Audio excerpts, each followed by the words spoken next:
बिस्मिल्लाहिर्रहमानिर्रहीम। ټول د ملکنډ ډیویژن مرګرو ته د تحریک انصاف مشرانو کشرانو یوت اسف مرګرو ته اختر مبارک شه.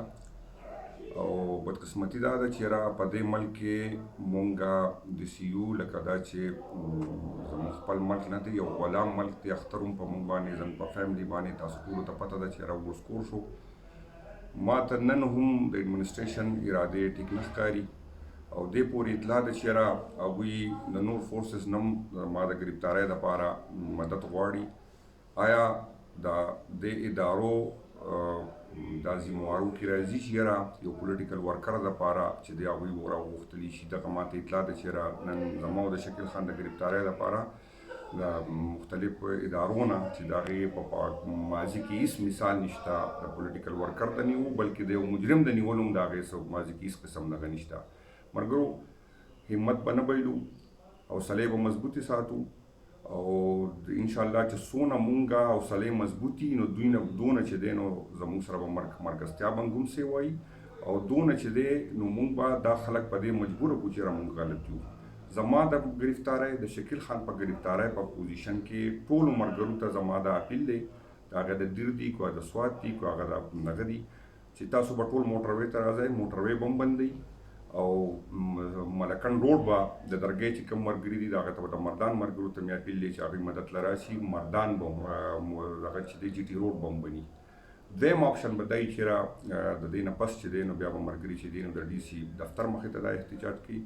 مونږ پر امن خلک یو، مونږ نه غواړو چې یاره داسې حالات په دې ملک کې جوړ شي، خو مونږ مجبوره کېږو، په قانون عمل نشته، په عدالت نه منلی کېږي. هغه په زور باندې کله یو کس ته خبره دې حده پورې راغله چې مختلف سرکاري نوکرانو ته وایي چې تاسو الزام ولګوئ چې یاره زما نه ایم پي اې پیسې اخیستې او زما نه ایم این اې پیسې اخیستې دي چې یاره نوي اف آی آر وکړي. نن په شکیل خان باندې یو بل انټي کرپشن اف آی آر وشو. دا شیزونه زموږ د برداشت نه بهر دي. دلته کې د لا اینډ آرډر چې څومره حالات خرابېږي د دې ذموار چې دی ایډمنسټریشن ملکنډ دی، ډي سی ملکنډ دی او کمشنر ملکنډ دی. تاسو ټولو ته زما بیا اپیل دی، کیدای شي دا زما میسج د نه پس زموږ رابطه ونه شي. ټولو مرګرو ته دا اپیل دی چې زر تر زره به زموږ په ګرفتارۍ په دغه باندې، ځکه چې تاسو دا زما د ذات خبره نه ده، ما کو اواز اوچت کړی د پاکستان تحریک انصاف او د پی ټي آی دپاره د عمران خان دپاره مې کړې ده.